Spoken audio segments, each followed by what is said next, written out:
दोस्तों mechanical logic में आप सभी का स्वागत है। दोस्तों ये सिंपल सिटी की फर्नेस है हार्डनिंग वाली, और इसका आज हम रिपेयर कर रहे हैं। तो इसको अंदर से मैं दिखा रहा हूँ। ये देखिए अंदर से इसकी जो ईंटें लगी हैं, ब्रिक्स लगी हैं, ये ख़राब हो गई, गिर गई हैं काफ़ी जगह से। कहीं कहीं तो अपनी जगह से ये ईंटें खिसक गई हैं, मतलब अपनी जगह से छोड़ के हिल गई हैं। और ऊपर से जो गिलास फूल लगी हुई थी वो भी हमारी गिर गई है, तो इसको भी रिपेयर करेंगे। ऊपर छत है जो सारी ये, इसके अंदर ग्लास फूल लगी है काफ़ी मोटाई में, ताकि हीट बहुत ज़्यादा हो जाती है इसके अंदर। और इसके अंदर इलेक्ट्रिकल फर्नेस होने के कारण इसके अंदर हीटर लगे रहते हैं। और ये ईंटें हैं जो सारी गिरी हुई हैं अंदर, ये सारी हम रिपेयर करेंगे अंदर से। और दोस्तों इसके अंदर रोले भी लगे हुए हैं, जितने भी ये रोले आपको दिखाई देंगे आगे जाके, तो सारा इसके अंदर एसएस लगा हुआ है। और इसके अंदर एक चैन चलती है मैश, जो ये रोलों के ऊपर से अंदर आती है, और ये यहाँ से अंदर जाती है वापस। तो यहाँ से माल अंदर गिर जाता है जहाँ टैंक में, जहाँ जाके हार्ड हो जाता है। और ये चैन लगातार इसके अंदर चलती रहती है और बाहर आती रहती है। तो एसएस की होने के कारण ये काफ़ी देर निकाल देती है। तो अभी इसके अंदर जो मैं ब्रिक्स गिरी हुई थी, तो ये सारी रिपेयर करेंगे। ये हीटर हैं जितने भी सारे बाहर निकाल दिए। ये हीटर इस कवर के अंदर होते हैं जो अभी आपने देखे हैं। तो ये मैश है जो इसके अंदर चल रही थी, यहाँ से मटेरियल इन होता है और बाद में नीचे से होके बाहर आता है। और ये रोला है, ये ख़राब हो चुका है, गल गया है, तो इसको भी रिपेयर करेंगे अभी। तो वैसे तो हम नया डालेंगे, अभी फ़िलहाल इसको रिपेयर करके चलाएंगे। तो जितना भी ये गल चुका है तो इसको रिपेयर करेंगे। और ये फर्नेस नीचे से भी खुल जाती है साइड में से, और यहाँ से भी हम जितना भी मटेरियल इसके अंदर गिरा हुआ है वो सारा निकालेंगे सफाई करके। और जितनी ब्रिक्स निकली हुई हैं वो भी इसके अंदर से फिट करेंगे। और एक जगह बहुत कम होने के कारण इसको अंदर से रिपेयर करना काफ़ी मुश्किल होता है, क्योंकि इसके अंदर हीट रहती है और जगह हीट के लिए कम से कम चाहिए। कुछ इस तरह से है इसके अंदर। और ये आप अंदर देख रहे हैं तो ये रोले हैं, और ये कुछ हीटर हैं इसके अंदर जो यूज़ करते हैं इसके अंदर। और ये ईंटों के सहारे खड़े रहते हैं। और इसके अंदर से एक मैश आएगी जिसके ऊपर मटेरियल चल के आएगा, और ये लास्ट मोटे रोले के पास से नीचे गिर जाएगा टैंक के अंदर, वहाँ पे हार्ड हो जाएगा। उसको चलाने के लिए यहाँ से इधर हीटर लगते हैं, ये सुराख हैं जो ये गरारियाँ हैं, ये सारे मैश को चलाने के लिए जो इसके अंदर चैन चलेगी उसको सपोर्ट दे के चला के रखने के लिए। तो इसके अंदर ये शाफ्टें लगी हुई हैं, इनके ऊपर से चल के मैश है जो अंदर तक घूमती है। तो चलते चलते ये बाद में बैक नीचे से हो जाती है। तो ये देखिए कुछ इस तरह से टेढ़े होके इसके अंदर लंबा लेट के तब जाके इसके अंदर रिपेयर कर पा रहे हैं हम। तो इसको रिपेयर करने के लिए इसके अंदर थोड़ा मुश्किल होता है। तो किसी ना किसी तरह से देखिए ये अभी हम रिपेयर करवा रहे हैं इसको।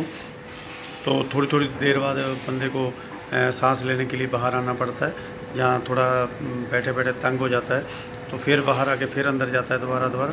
तो इस तरह से जाके इसको अंदर से रिपेयर किया जा रहा है। तो कुछ इस तरह से थोड़ी मुश्किल आती है रिपेयर करने के लिए।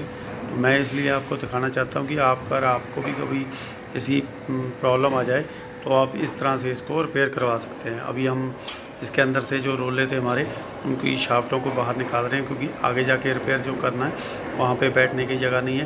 तो इसके लिए हमने इनको बाहर निकाल लिया, और बाहर निकाल के रोलों को बाद में इनको फिट करेंगे, अंदर लगाएंगे इसके अंदर। तो अभी हमारी जो रिपेयरिंग है चल रही है। तो रिपेयरिंग के बाद अभी हम इसके अंदर रोले हैं जो हमारे, जो जिसके ऊपर मैश चल के आएगी, उसको फिट कर रहे हैं। और हीटर भी हमने ऊपर से लगा दिए हैं, और जितने भी हीटर हैं सारे लाइन में हैं पूरे। तो तब कि इसके अंदर कम से कम 1200 डिग्री के आसपास टेम्परेचर है जो चला जाता है, 800 के आसपास तो तकरीबन रहता है। हर मटेरियल को हार्ड करने के लिए अलग अलग इसका टेम्परेचर करना पड़ता है। तो जितने भी ये खाने दिखाई दे रहे हैं आपको, इसके अंदर हीटर फिट होंगे। और जो ये रोला है तो इसके ऊपर से बाद में मैश गुजर जाएगी इसके अंदर से। तो अभी हम इसके जो बाहर से गिरारियाँ में हमने बैरिंग निकाले थे, तो सभी को भी अंदर लगा के फिट कर रहे हैं। और इसके साथ एक ही चैन होती है, तो एक ही टाइम में एक ही स्पीड में चलते हैं, ताकि जितनी भी इसके अंदर मैश जाएगी तो सही से घूम सके। अभी हीटर हैं जो, ये देखिए हीटर अभी हम उसी कैविटी के अंदर डाल रहे हैं जो एसएस की पाइप बनी हुई थी। और पाइप के अंदर इस तरह से कुछ हीटर लगे होते हैं जो इलेक्ट्रिकल से चलते हैं, तो ये हीट प्रोड्यूस करते हैं इसके अंदर। तो ये काफ़ी हीटर होते हैं, ऊपर और नीचे दोनों तरफ लगते हैं। और इनके बीच में जो हमारा मटेरियल है वो इसके अंदर मूव करता है। तो उसको नीचे से भी हीट मिले और ऊपर से भी हीट मिले, तहाँ जाके पूरा जो मटेरियल है हमारा लाल होके और आगे जाके टैंक में गिरेगा। ये हीटर है नया, मैं आपको नज़दीक से दिखा रहा हूँ। कुछ इस तरह का हीटर है ये। तो इसके अंदर ये सारे इसका हीटर ही है पूरा टोटली। तो ये रॉडें हैं मोटी मोटी एसएस की लगी हुई। ये मटेरियल कुछ और होता है हीटर के लिए, तो यही हीटिंग बनाते हैं सारी। अभी फर्नेस के अंदर रोलर और हीटर फिट हो चुके हैं। इसके बाद अभी हम ये इसके अंदर नए वाली मैश डालेंगे, और यही मैश है एसएस की, जिसके ऊपर चल के मटेरियल है जो हार्ड होगा, इसके ऊपर से मटेरियल चल के जाएगा। ये अभी हम फर्नेस के अंदर इसको डालना स्टार्ट करेंगे, और किस तरह से डालेंगे अभी हम आपको दिखाएंगे इसको। अगर आप ध्यान से देखें इसका डिज़ाइन, तो कितनी बार भी ये बेंड हो जाए तो ये टूटती नहीं है। और इसके अंदर लॉक जो लगता है, तो लॉक भी अलग ही प्रकार से लगता है। तो इसके अंदर 3 लॉक मतलब 3 तारें लगेंगी, तब जाके लॉक लगेगा इसके अंदर। इस तरह से तार का स्टेप बनाया गया। तो ये पुराने वाली मैश है, ये देखिए जगह जगह से ये फट गई थी बिल्कुल, और काफ़ी ख़राब हो गई थी। तो ये नई लगाएंगे तो ये कई साल चल जाएगी। तो इसको काफ़ी जोड़ के चलाया था अभी हमने, और वो रोला भी हमने रिपेयर कर दिया जो आपने पहले देखा था टूटा हुआ। इसके ऊपर पत्तियां लगा के इसको अभी हमने पूरा राउंड से रिपेयर कर दिया। तो अभी इसके अंदर जो लगाएंगे रोला यहाँ पे रख के, इस रोले के ऊपर से जो मैश है हमारी चल के फर्नेस के अंदर जाएगी यहाँ से, और यहीं से मटेरियल है जो सारा मूव होके अंदर जाके डिप करेगा।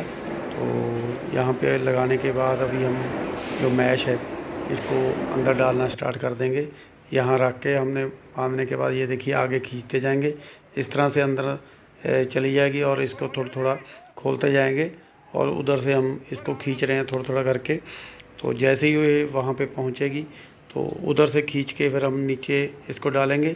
अभी देखिए यहाँ तक ले आए हैं खींच के, और ये तारों के साथ बांध के यहाँ तक खींच के ले आए, और यहाँ से अभी हम नीचे डालेंगे इसको।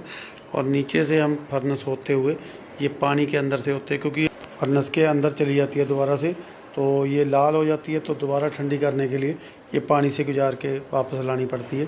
तो अभी हमारा जोड़ है जो लग चुका है इसके अंदर, और अभी हम चला के देख रहे हैं इसको। तो वीडियो दोस्तों आपको कैसी लगी, लाइक और शेयर ज़रूर करें, और मेरे चैनल को ज़रूर सब्सक्राइब करें ऐसी और वीडियो देखने के लिए। अगर आप इसका कुछ और जानना चाहते हो तो मैं और वीडियो भी बना के दिखा सकता हूँ इसकी, कुछ रह गया हो। तो अभी हमारी मैश लग चुकी है इसके अंदर, और ये गेयर बक्सा लगा है जो पूरी मैच को चलाता है। कुछ भाग हम दिखा नहीं पाते आपको, क्योंकि वो अंदर से होके आता है, वहाँ से हम दिखा नहीं पाते। यहाँ से मैच गई, और यहाँ से ये रोलर का बाहर लगा हुआ सेंसर है जो बताता है कि रोलर चल रहा है, और यहाँ से माल है जो हार्ड होके बाहर निकल जाता है टैंक से, और दूसरी कन्वेयर के अंदर है चला जाता है। वहाँ पे भी सेंसर लगा है, वो भी इसी को बताता है कि ये कन्वेयरें लगातार चल रही हैं। और उसके बाद टेम्पर में चला जाता है, और टेम्पर के बाद भी एक सेंसर लगा है वहाँ पे, तो बताता है कि टेम्पर कन्वेयर भी चल रही है। लगातार सारी इकट्ठी चलती हैं।